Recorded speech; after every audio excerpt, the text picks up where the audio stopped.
filled with excitement, fun, and is beyond limits. But the question is, are you ready to jump? If it is a yes, then you have jumped into the world of ultimate entertainment. Welcome to YOLO 247, a place of fun, indulgence, and endless surprises.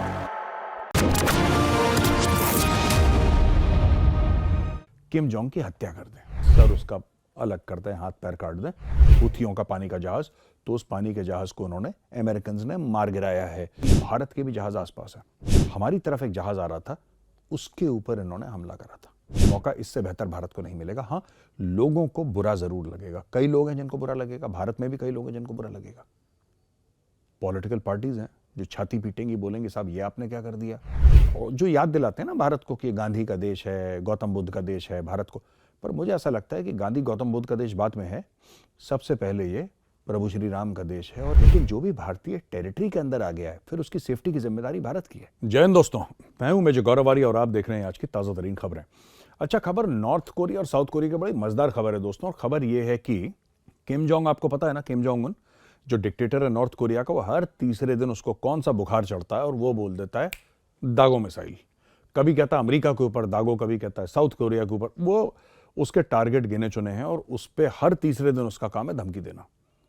और हर हफ्ते वो अपनी पूरी जो प्रजा है, उसकी प्रजा ही कहना पड़ेगा क्योंकि डिक्टेटर है, डेमोक्रेसी तो है नहीं वहां पे, लोकतंत्र तो है नहीं, तो पूरी प्रजा के सामने टेलीविजन पे वो ऐलान कर देता है कि साहब लड़ाई के लिए तैयार हो जाओ।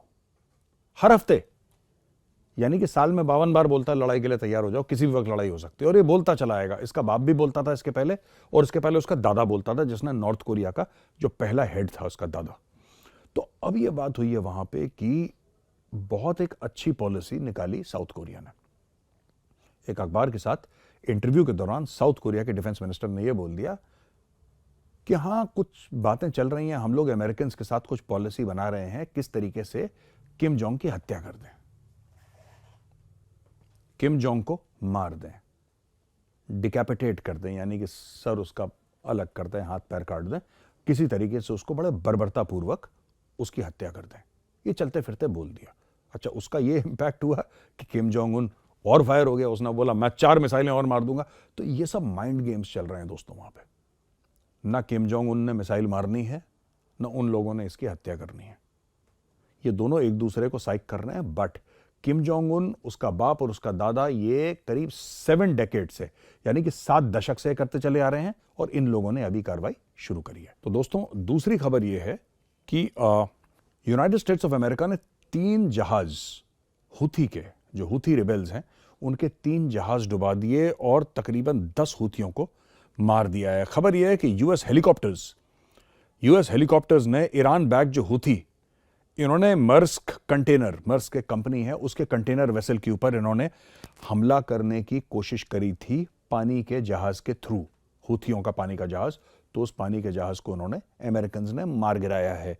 वहां पे यूएसएस आइजनहावर और यूएसएस ग्रेवली दोनों हैं, और ये पूरा इसमें बताया गया है कि किस तरीके से वहां पे कोएलिशन फोर्सेस हैं और किस तरीके से हुथी इसके खिलाफ लड़ रही। मुझे ऐसा लगता है, ये मेरा पर्सनल मेरा पॉइंट ऑफ व्यू है कि भारत के भी जहाज आसपास है, और मुझे ऐसा लगता है कि भारत एक उभरती महाशक्ति है। ये दिखाने का मौका इससे बेहतर भारत को नहीं मिलेगा। हाँ, लोगों को बुरा जरूर लगेगा, कई लोग हैं जिनको बुरा लगेगा, भारत में भी कई लोग हैं जिनको बुरा लगेगा।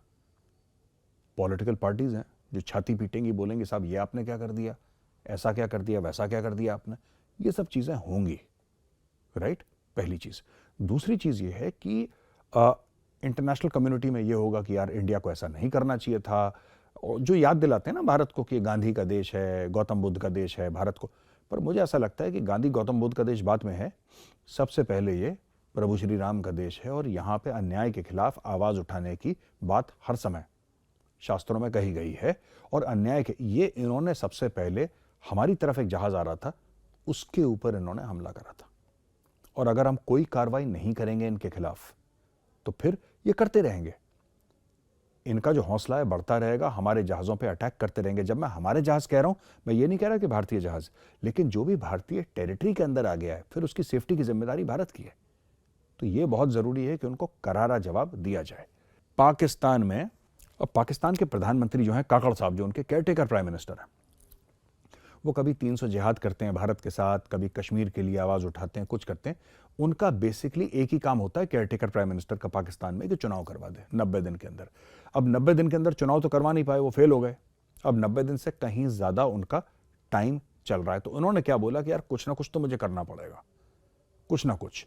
अब पाकिस्तान मुसलमान मुल्क है, तो और बाकी मुस्लिमों से आपको कुछ अच्छे वो लोग भावना आपके लिए रखें या अच्छी बात आपके लिए कहें, तो हमें काम करते हैं, शगुफा छोड़ देते हैं। शगुफा क्या है कि पूरे पाकिस्तान को बोलते हैं कि नया साल कोई नहीं मनाएगा, कैंसिल, नया साल कैंसिल, कोई पाकिस्तानी नहीं।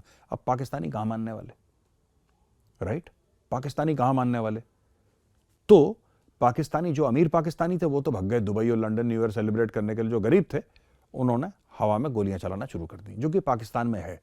ये गोलियां चला देते, थोड़ी सी खुशी होती है पाकिस्तान में तो पता नहीं हवा में गोलियां चलाते हैं। अच्छा, इससे दर्जन भर लोग घायल हो गए, कुछ गंभीर रूप से, तो आईसीयू में पड़े हैं लोग।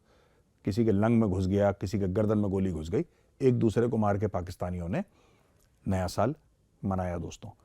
और पाकिस्तान में जो मौलाना फजलुर रहमान है, जिनको प्यार से मौलाना डीजल भी कहा गया है, क्योंकि एक ज़माने में भुट्टो के टाइम पे उन्होंने बहुत करप्शन करा था डीजल में, तो मौलाना डीजल के नाम से उनको उनको बुलाया जाता है। तो मौलाना डीजल ये जमातुल उलेमा इस्लामी JUIF यानी कि फजलुर रहमान फैक्शन, उसके हेड है मौलाना फजलुर रहमान। उनकी कॉन्वॉय पे दोबारा एक अटैक हो गया। कुछ समय पहले इनकी कॉन्वॉय पर अटैक हुआ था पाकिस्तान में ही, इन्हीं के ऊपर एक हमला हुआ था। और उसके भी पहले एक जमातुल इस्लामी का फंक्शन चल रहा था, जमातुल उलेमा इस्लामी का फंक्शन चल रहा था, जिसमें मौलाना साहब नहीं थे। उधर एक आत्मघाती हमला हुआ और करीब 50 लोग मारे गए थे उसमें, 50 were killed in that attack. तो आप समझ लीजिए कि जो आतंकवादी हैं वो मौलानाओं को मारना, वो कहते हैं कि हम इस्लाम के लिए लड़ रहे हैं और मौलाना को मारने के चक्कर में, तो ये कंफ्यूजन पाकिस्तान में बना चला है दोस्तों। खबर ये है कि जो हमास है, हमास ने इजराइल को अप्रोच करा है। सही बात है, आसमान से आग बरस रही है, बहुत समय हो गया, अब क्या करें, तीसरा महीना लग गया। तो बोला कि साहब ऐसा है कि आप एक काम करिए, इजराइल वालों, आप सीज फायर कर दो 1 महीने के लिए। अगर आप 1 महीने के लिए सीज फायर कर दोगे तो हम सारे होस्टेजेस छोड़ देंगे। इनके पास अभी भी काफ़ी होस्टेजेस हैं, 100 से ज़्यादा ही हैं इनके पास। तो बोला कि हम सबको छोड़ देंगे, आप चिंता मत करो, लेकिन 1 महीने के लिए आप सीज फायर कर दो। इजराइल ने मना कर दिया। और इजराइल ने बोला कि आसमान से आग ही बरसेगी। और ऐसा क्यों करा इजराइल ने, मैं आपको बताता हूँ लॉजिक है इसके पीछे। दोस्तों, आप अगर इस प्रेशर बहुत है कि होस्टेज छोड़ाओ, लेकिन अगर इजराइल वाले इस लालच में आ गए कि हमारे बंदे छूट जाएंगे, तो हमास कल फिर खड़ा होगा, कल फिर मारेगा। और इजराइल इस चीज के लिए अब वचनबद्ध है कि यह लड़ाई तभी खत्म होगी जब एक एक चुन चुन के लीडरशिप से लेकर जो कॉमन हमास वाला है, टॉप से लेकर बॉटम, सबको जब तक साफ ना कर दिया जाए तब तक ये जंग नहीं रुक सकती। इजराइल ने हमास को मना कर दिया दोस्तों, यहां पे मेरा वीडियो होता है खत्म। आपको वीडियो कैसा लगा, पसंद आया तो वीडियो को लाइक करिए। मैं कल फिर हाजिर हूंगा एक नए वीडियो के साथ, तब तक के लिए जय हिंद।